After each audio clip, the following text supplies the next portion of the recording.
Hi mga ka-bakers! Kumusta kayo? Ngayon naman ay gagawa tayo ng Milky Araro. Handa na ba kayo? Ang mga kailangan natin ay condensed milk, 1 lata, melted butter, 50 grams, cornstarch, 2 cup, cake flour, 2 cup, sugar, 50 grams, at baking powder na 1/2 tablespoon.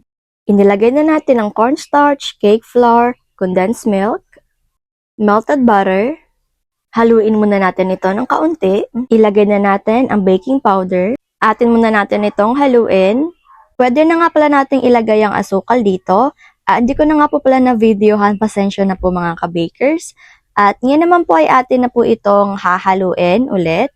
Hanggang po sa tuloy na po magsama-sama ang mga ingredients na ating inilagay dito. At ngayon naman po ay atin na po itong ilipat sa ating lamesa. Yan. At pagkatapos naman po ilipat ay kukuha po tayo ng scraper at ngayon naman po ay atin lang po siyang masahin ng kaunti. Yan. At kapag po tuluyan na po natin itong namasa, ayan, eto na po ang kanyang itsura mga ka-bakers. Pure na po talaga siyang dough at higit sa lahat wala na pong mga buo. Ayan. At ngayon naman po ay atin na po itong hahatiin. Galagay lamang po tayo ng kaunting dusting flour dito para po hindi siya dumikit. At gagawa po tayo ng 3 hati dito or depende po sa kung ano pong gusto nyo. Yung kaya nyo po siyang i-mold ng pahaba at pabilog. Yan naman po ay atin na po itong i-mold ng pahaba at pabilog. Dahan-dahan lamang po natin. At sa pag-mold po nito ay, ang hati po natin ay 25 grams. Kung gusto nyo po itong dagdagan, wala naman pong problema.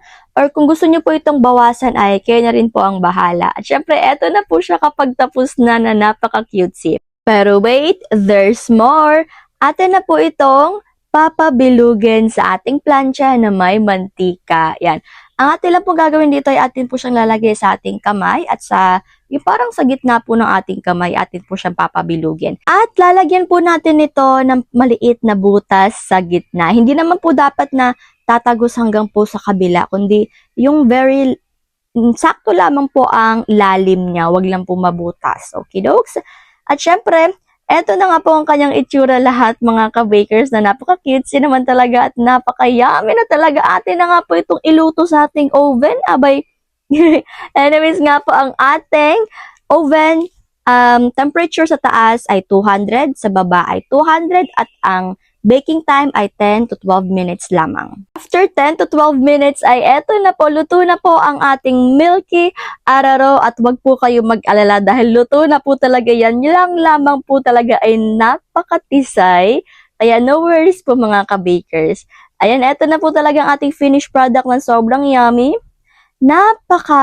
Masarap po talaga siya at saka kung di po kayo masyadong mahilig sa matamis ay okay na okay po talaga ito. Kaya naman subukan nyo na rin po ha. Ito po talaga yung mga pangnegosyo na parang kakaiba naman talaga at bagong-bago sa mata ng tao. Kaya why not naman po talaga kung ito po talaga ay ating gagawin. At kung ito man ay atang ipang memoryanda, abay subukan nyo na rin po mga ka-bakers. Kaya naman, ano pa pong hinihintay nyo? Gawin nyo na rin po ha. Ito na nga po ang ating food for the soul ngayon. Juan 14 verse 15. Kung iniibig ninyo ako, tutuparin ninyo ang aking mga utos. Amen mga ka-bakers. Naway matapos natin ang ating race na nakatingin at nakafocus lamang sa ating Panginoon na si Jesucristo.